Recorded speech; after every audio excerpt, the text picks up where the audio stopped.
June 6, 1944, midnight over Normandy. Thousands of men are falling from the sky, drifting into a landscape of flooded marshes and Nazi steel. They aren't an army, yet they're scattered individuals, dropped miles from their targets, lost in the dark. By all military logic, they should have been easy prey. The German commanders at the Atlantic Wall had been told these paratroopers were amateurs, glamour boys who would surrender the moment they were surrounded. But within 48 hours, a chilling report began to circulate through the German high command. It wasn't about the numbers of Americans landing, it was about their behavior. The Germans didn't call them liberators, they called them Schwarze Tod, Black Death. They called them the butchers in baggy pants. German veterans of the Eastern Front, men who had survived the frozen hell of Stalingrad, found themselves trembling at the sound of a cricket clicker in the French hedgerows. They realized that the 101st Airborne Division didn't fight like a regular army. They fought like hunters. They didn't take ground, they took souls. Why did the Germans hate the 101st so much? Was it their equipment, their training, or was it something much darker, a specific brutal reputation for no quarter that started in the fields of Carentan and reached a fever pitch in the frozen woods of Bastogne? Today, we're flipping the script. We aren't looking at the 101st through the lens of Band of Brothers heroism. We're looking at them through the eyes of the men who stood in their way. We're uncovering the 3 specific reasons why the German soldier dreaded the Screaming Eagle more than the tanks of Patton or the bombers of the RAF. Stay with us, because by the end of this video, you'll see the 101st in a way you've never seen before. We're diving into the illegal tactics, the psychological warfare of the Mohawk, and the one word uttered by a general that made the Germans realize they weren't fighting humans, they were fighting a force of nature. This is the story of the 101st Airborne, from the perspective of those who died trying to stop them. The chaos of the night, the ghost soldiers. To understand the German hatred for the 101st, you have to understand the trauma of D-Day. The jump was a disaster for the Americans. They were scattered across the Cotentin Peninsula. But for the Germans, this disaster became a nightmare. A traditional army moves in a line. You know where the front is. You know where to fire. But on the night of June 6th, the Germans found themselves in a 360-degree war. There were screaming eagles in the woods to their left, in the barns to their right, and in the rafters of their own headquarters. German patrol reports from that night are filled with a sense of pure panic. One German sergeant wrote, "They were everywhere and nowhere. We would fire into a bush, and a man would jump from a tree behind us. They didn't fight like soldiers, they fought like Red Indians." This brings us to the first reason for the hatred, the psychological mask. Before the jump, many members of the 101st, specifically the Filthy 13, cut their hair into mohawks and painted their faces with coal and oil. To the German soldier, who valued Prussian discipline and clean-cut appearances, this was the mark of a barbarian. It suggested that the Americans weren't there to follow the Geneva Convention, they were there to commit atrocities. The Germans called them gangsters. They believed the 101st was recruited from the prisons of America, murderers and thieves given a parachute and told to go wild. This wasn't true, but the 101st leaned into the reputation. They wanted the Germans to be afraid to close their eyes at night. The 101st also pioneered the use of the cricket noisemaker. To a German sentry in the pitch-black French night, that click-clack sound became the last thing they ever heard. It was a psychological trigger. The Germans began to associate the sounds of nature, the snapping of a twig, the chirp of an insect, with the ghost soldiers of the 101st.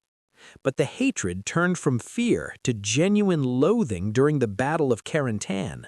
It was here that the Germans realized the 101st wouldn't just beat them, they would humiliate them.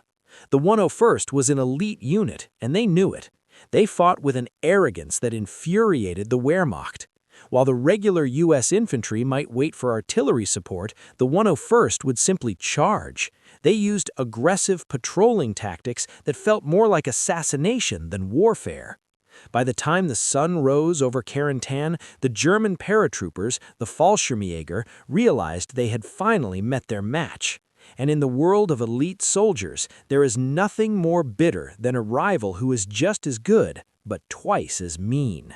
The Frozen Defiance, Bastogne, and the Nuts Factor.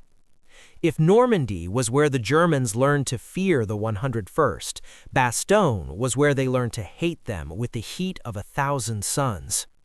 December 1944, the Battle of the Bulge. The German army has launched its final desperate gamble to reach the sea.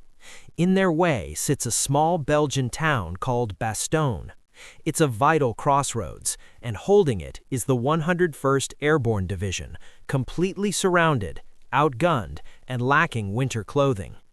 The German commanders were confident. They had the town encircled by several divisions, including elite SS Panzer units. They sent a formal demand for surrender to the American commander, General Anthony McAuliffe. The Germans expected a professional military response. They expected a discussion of terms.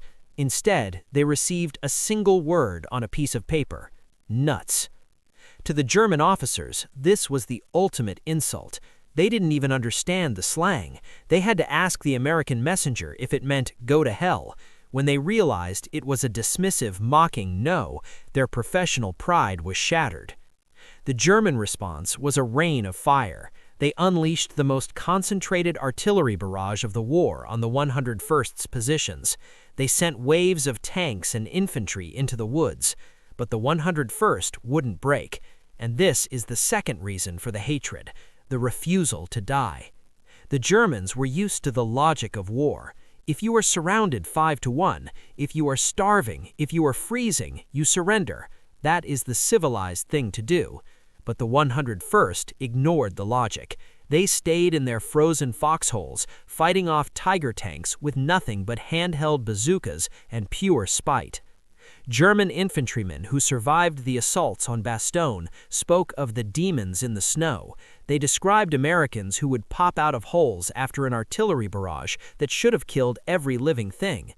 The Germans felt that the 101st was cheating death. They began to see the Screaming Eagle patch not as a military insignia, but as a mark of a fanatic. To the average German soldier, who was being forced to fight in a war they knew was lost, the 101st's John Wayne attitude felt like a personal attack. There are reports from Bastogne of German soldiers refusing to take 101st prisoners. If they saw that eagle on the shoulder, the rules of war often vanished. The hatred was mutual. The 101st had seen their friends die in the snow, and the Germans had seen their final hope of victory crushed by a group of amateurs who didn't know when to quit. The legacy of the butchers. Why the hate lived on. By the time the 101st Airborne reached Hitler's Eagle's Nest in Berchtesgaden, the war was essentially over. But the reputation they had carved across Europe remained. Even years after the war, German veterans associations would speak of the 101st differently than they spoke of the Big Red One or the 82nd Airborne. There was a lingering bitterness. Why? Because the 101st represented the end of the gentleman's war. They were the pioneers of modern, unconventional warfare. They didn't fight for territory. They fought to destroy the enemy's will to exist.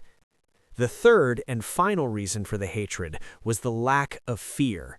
The German soldier, especially the veterans of the Eastern Front, relied on awe. They wanted their enemies to be intimidated by the power of the Wehrmacht. But you couldn't intimidate the 101st. They were airborne. They were used to being surrounded. They were used to the chaos. When a German soldier looked at a paratrooper from the 101st, he didn't see a man who was afraid of him. He saw a man who was hunting him. That reversal of roles from the hunter to the prey is something that German ego never truly recovered from. Today, the 101st Airborne is celebrated as one of the greatest fighting forces in history. We see them in Band of Brothers and Saving Private Ryan as the pinnacle of American bravery. But it's important to remember that for every hero, there is a shadow. To the German soldiers of 1944, the 101st wasn't a band of brothers. They were the devils in baggy pants. They were the men who clicked in the night, who painted their faces like warriors of old, and who said nuts to the face of annihilation. So what do you think? Was the 101st's brutality a necessary part of winning the war, or did their reputation for no quarter cross a line? History is written by the victors, but it's often defined by the losers.